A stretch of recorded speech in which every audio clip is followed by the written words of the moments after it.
Welcome to the third module or third lecture, whatever you want to call it. So, we are going to talk about sequences. Sequences are nothing but looking at counting as a function.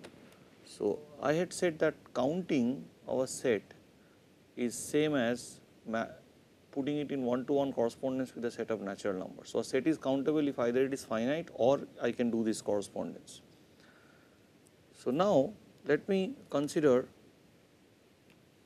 a function which is same as counting, but I am trying to map the set of natural numbers to the set R of real numbers. So, this map which takes an element n and maps it to a real number x n, and if I list down all the for every n, if I list down exhaustively the outputs that I get, then that exhaustive list is called a sequence. A sequence of course is not representing the range of the function. For example, if I have this function f n equal to 1 by n, then what I get is a sequence of this form. I start with n equal to 1, n equal to 2 and go on. So, it is 1 half, 1 by 3, 1 by 4 and so on and so forth.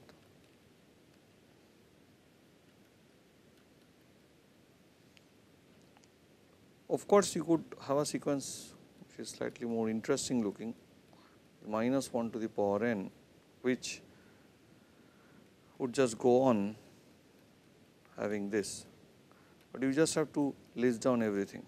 So, that forms a sequence. If you look at the range of this function minus 1 by n, this is just minus 1 plus 1. If you look at the way the values are moving in this particular sequence, 1 half, 1/3, 1/4 is decreasing and going towards 0. So, then we can say that this whole sequence values are moving towards 0. This process of moving towards a particular value or a limit is called the notion of a convergence of a sequence, and this one just does not converge. The values move around 2 points, minus 1 plus 1, minus 1 plus 1. So, this is an oscillatory sequence, a sequence whose values do not blow up or they do not go to a limit, but move between two values. So, another type of sequence, for example,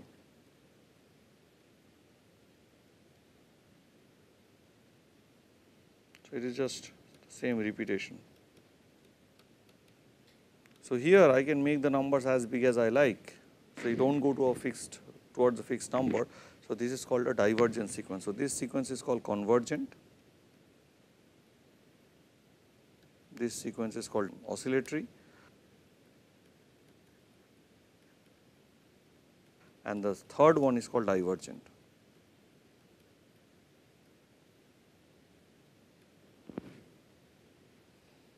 So, now what we intend to do is the following. We want to talk about what is the meaning of convergence. What is the meaning of a sequence x n moving towards a number L.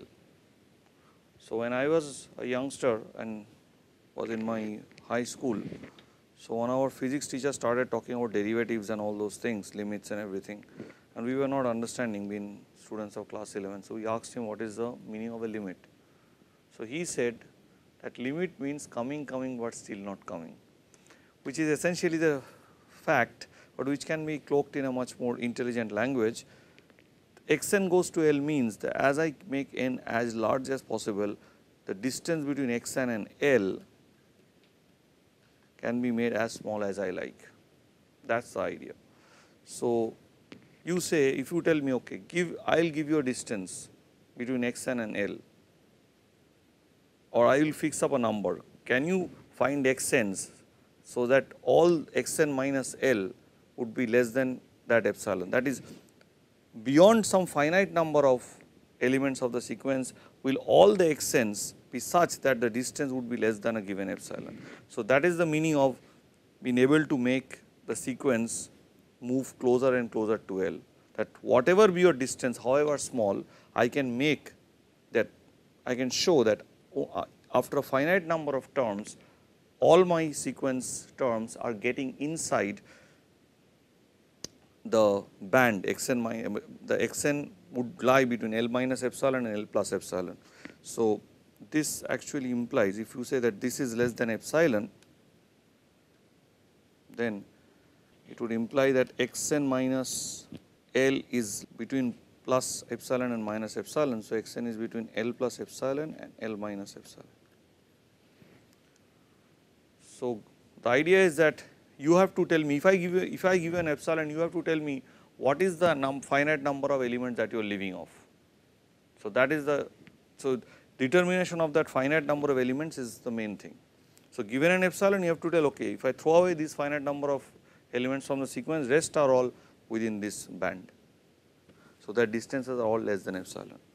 So, this is cloaked in a much more formal language which we call the epsilon delta formalism, though you need not be too much bothered about it at this stage, but just for the heck of it I am just writing the definition. So, given epsilon greater than 0 no matter how small, there should exist an n naught, a natural number, such that for all n greater than equal to n naught, I must have this fact true.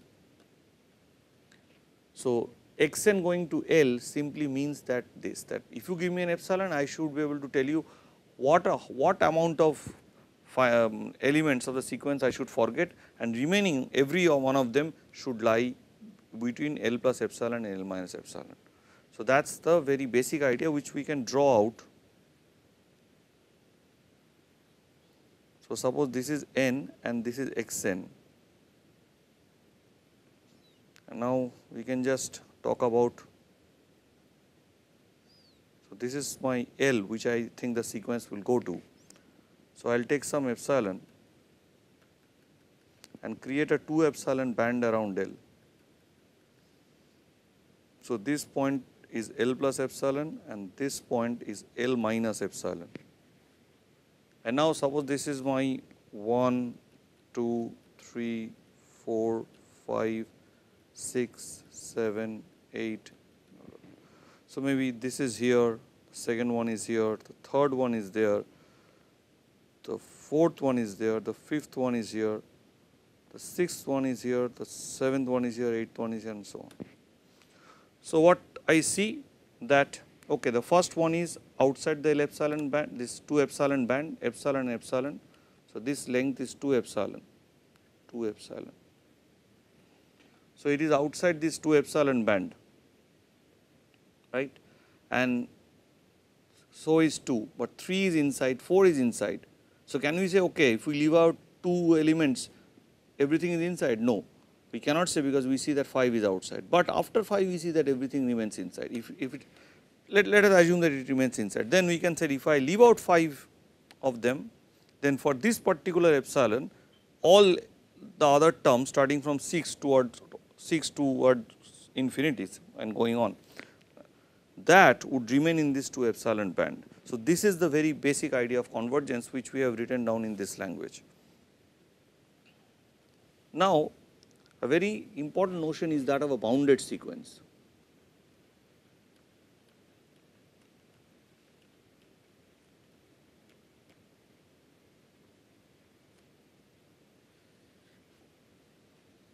So, a sequence,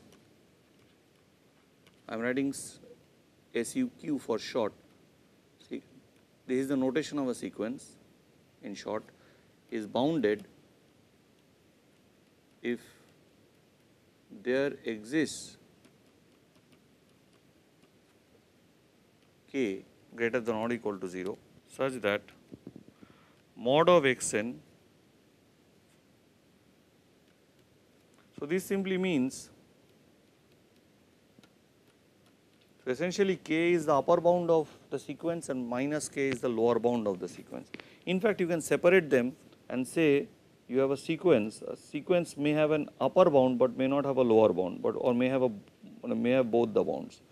So, for example, upper bound means there is k element of R such that xn is less than equal to k for all n. So, this is true for all n. Now, you can talk about a lower bound. So, there is q element of R such that q is less than equal to x n for all n. So, these two concepts will become very important, but a very important idea in mathematics is the existence of the least upper bound. So, if k is an upper bound, possibly there could not be any other upper bound lesser than k, or there could be an upper bound which is lesser than k. So, finally, we will find an upper bound which is called the least upper bound or the supremum. So, supreme we have to decide the notion of supremum of x n and the greatest lower bound which is called the infimum of x n. So, these are two important quantities. So, if you take a sequence and you say that say 1 is an upper bound to a sequence, then 2 is also an upper bound to the sequence. I will just go back and show you. For example, you take this sequence. So, plus 1 is an upper bound to this sequence, and hence 2 is also an upper bound to this sequence. Everything is bounded by 1. So, 1 is an upper bound to the sequence, minus 1 is a lower bound to the sequence. Then minus 2 is also a lower bound to the sequence, but plus 1 is the least upper bound in this case. So, because if I consider say anything less than 1, it cannot be an upper bound to this, right. So, you have to, you cannot get an element, you should be able to see what happens is that when you have these sequences, so among all the upper bounds means what do I mean by this is a very important concept and has to be kept in mind, and that is very useful in many things including algorithms. See what happens, see you have taken an upper bound here and then you have considered a lower bound here, but among the lower bound there is something called the greatest lower bound, among the upper bound there is something called the least upper bound, means if you drop that number, then that number will not become an upper bound anymore, right. That is the whole idea. That is, if you drop that number by some quantity, that should not remain an upper bound of the sequence. For example, I will tell you, you look at 1 half this sequence.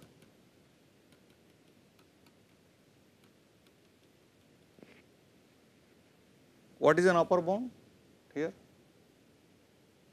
1 is upper bound here. If you decrease it to say 1 minus epsilon, say if you take any number between 1 and half, you take 3/4. And is it 3/4 an upper bound? No, because the quantity 1 which is an element of that set is bigger than this. So, it cannot be an upper bound, it violates this definition. Similarly, for this case, this sequence, so in this case the supremum of x n of this particular sequence is 1, while the infimum is 0, because you increase any number 0 by any number, I will always find a n such that 1 by n is below that number. So, this is something you have to give a little thought to, because these are very important concepts. So, I will come to now the concepts of increasing and decreasing sequence. Before that, let me tell you that every convergence sequence is bounded.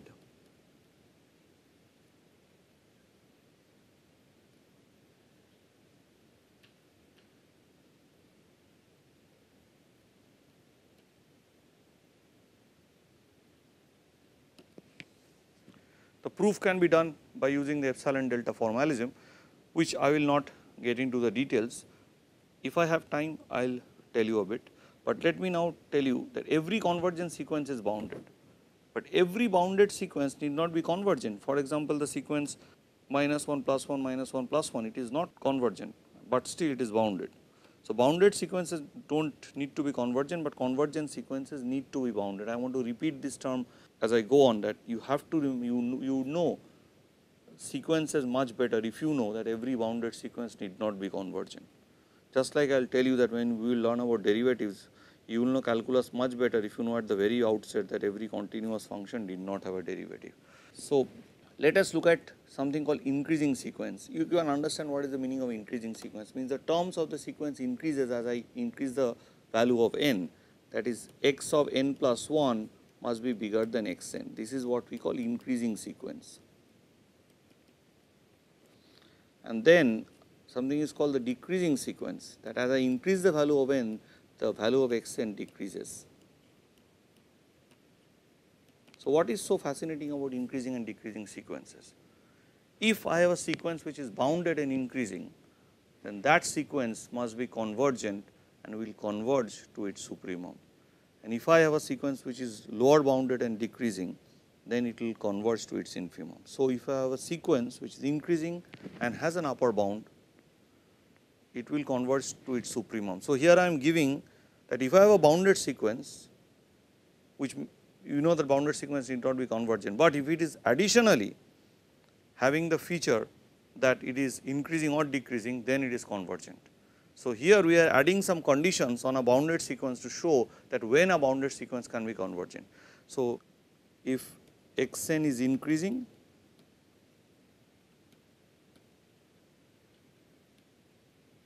and bounded above,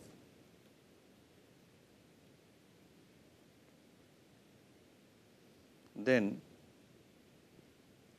x n converges to the supremum or the least upper bound, then x n converges to its supremum.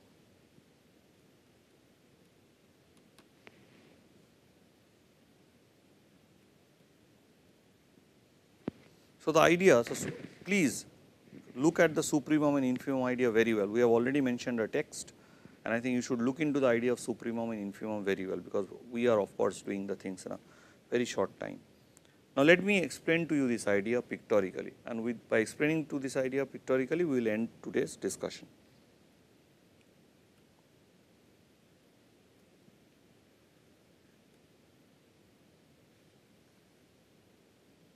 So, let A be the bound. So, let x n has an upper bound given by A. So, let this be A. So, this is my n, I am plotting the n, and this is I am plotting the value of x n. Now, my function, my thing is increasing. So, this I have assumed as increasing.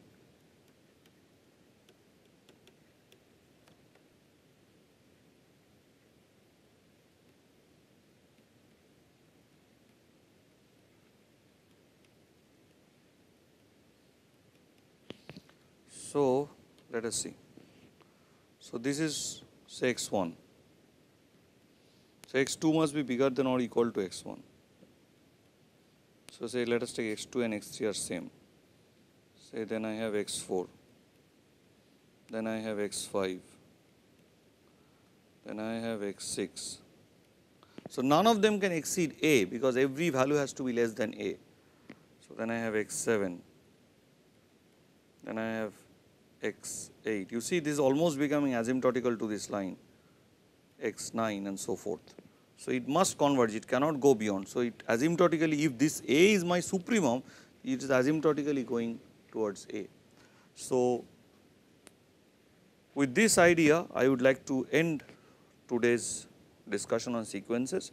But tomorrow we will, or in the next class, we will concentrate on talking about something called a subsequence. Subsequence, the Bolzano-Weierstrass theorem,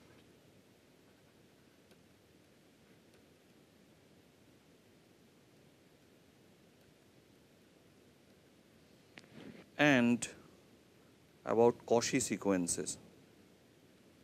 So, these are very important aspects of calculus, advanced calculus rather.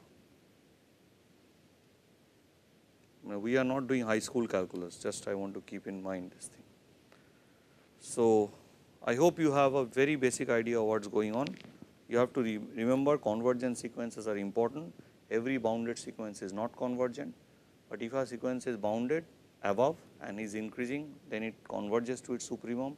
If a sequence is bounded below and is decreasing, then it converges to its infimum. Thank you very much for your attention.